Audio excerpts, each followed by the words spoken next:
राम राम मित्रों, आज हम इस वीडियो में कक्षा 10 जीव विज्ञान के जैव प्रक्रम चैप्टर से पाठगत प्रश्न का उत्तर देखने वाले हैं। हमारा पहला प्रश्न है कि हमारे जैसे बहुकोशिकीय जीवों में ऑक्सीजन की आवश्यकता पूरी करने में विसरण क्यों अपर्याप्त है। तो इसका उत्तर लिखेंगे, बहुकोशिकीय जीवों में समस्त कोशिकाएं वातावरण से सीधे संपर्क में नहीं होती, अतः सरल विसरण समस्त कोशिकाओं की आवश्यकता को पूरी नहीं कर सकता। हमारा दूसरा प्रश्न है कि कोई वस्तु सजीव है, इसका निर्धारण करने के लिए हम किस मापदंड का उपयोग करेंगे। तो इसका उत्तर लिखेंगे कि सजीवों का अपनी संरचना की मरम्मत एवं रखरखाव करना आवश्यक है।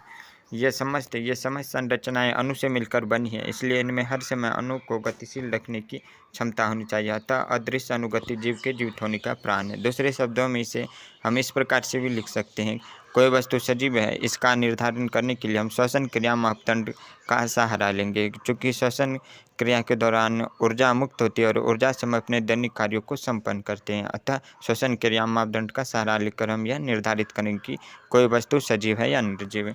हमारा अगला प्रश्न है कि किसी जीव द्वारा किन कच्ची सामग्रियों का उपयोग किया जाता है। तो पहला होगा भोजन, दूसरा होगा ऑक्सीजन, तीसरा होगा जल, और एक एक करके हम इन तीनों की व्याख्या कर देंगे।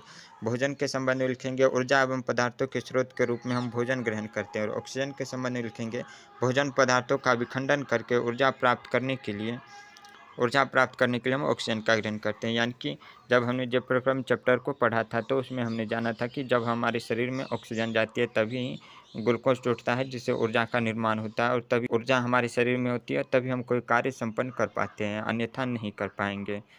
और तीसरा है जल। तो जल के संबंध में लिखेंगे, भोजन के सही पाचन के लिए तथा शरीर के अंदर अन्य जैविक प्रक्रियाओं के लिए जल आवश्यक है। हमारा चौथा प्रश्न है कि जीवन के अनुरक्षण के लिए आप किन प्रक्रमों को आवश्यक मानेंगे। तो इसका उत्तर लिखेंगे कि अनेक जैव प्रक्रम हैं जो जीवन के अनुरक्षण के लिए आवश्यक है, जिनमें से कुछ के नाम निम्नलिखित है। लिखेंगे, पहला लिखेंगे पोषण, दूसरा लिखेंगे श्वसन, और तीसरा लिखेंगे उत्सर्जन, और चौथा वहन।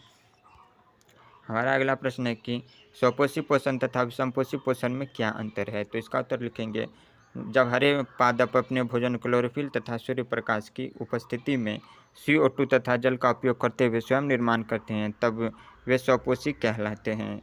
इस क्रिया को प्रकाश संश्लेषण कहते हैं। स्वपोषी के संबंध में हम दूसरे शब्दों में इस प्रकार से भी लिख सकते हैं कि वैसा जीव जो अपना भोजन स्वयं निर्माण करता है तथा अपने भोजन के लिए किसी अन्य जीव पर निर्भर नहीं रहता, उसे स्वपोषी कहते हैं। और स्वपोषी को ही स्वपोषण भी कहा जाता है। और विषमपोषी के संबंध में लिखेंगे कि जब जीव अपना भोजन स्वयं नहीं बनाते हैं बल्कि अपने भोजन के लिए दूसरे जीवों पर निर्भर रहते हैं, तब वे विषमपोषी कहलाते हैं। उदाहरण के लिए मानव, कुत्ता, बिल्ली इत्यादि। हमारा अगला प्रश्न है कि पादप प्रकाश संश्लेषण के लिए आवश्यक कच्ची सामग्री को कहाँ से प्राप्त करता है। तो हमें पता है कि प्रकाश संश्लेषण के लिए आवश्यक कच्ची सामग्री 4 होती है। पहला कार्बन डाइऑक्साइड, दूसरा जल, तीसरा प्रकाश संश्लेषण, और चौथा क्लोरोफिल। तो कारों की एक एक करके हम व्याख्या कर देंगे। कार्बन डाइऑक्साइड के संबंध में लिखेंगे कि पादप वातावरण से CO2 रंध्रों द्वारा प्रदान करते हैं। और जल के संबंध में लिखेंगे कि पादप जड़ों द्वारा जल का अवशोषण मृदा में से करते हैं तथा पत्तियों तक इसका परिवहन करते हैं। तो जब हमने जैव प्रक्रम चैप्टर को पढ़ा था तो उसमें हमने देखा था कि मृदा से जल को लेकर जाइलम पेड़ पौधे के विभिन्न हिस्सों तक पहुंचाता है।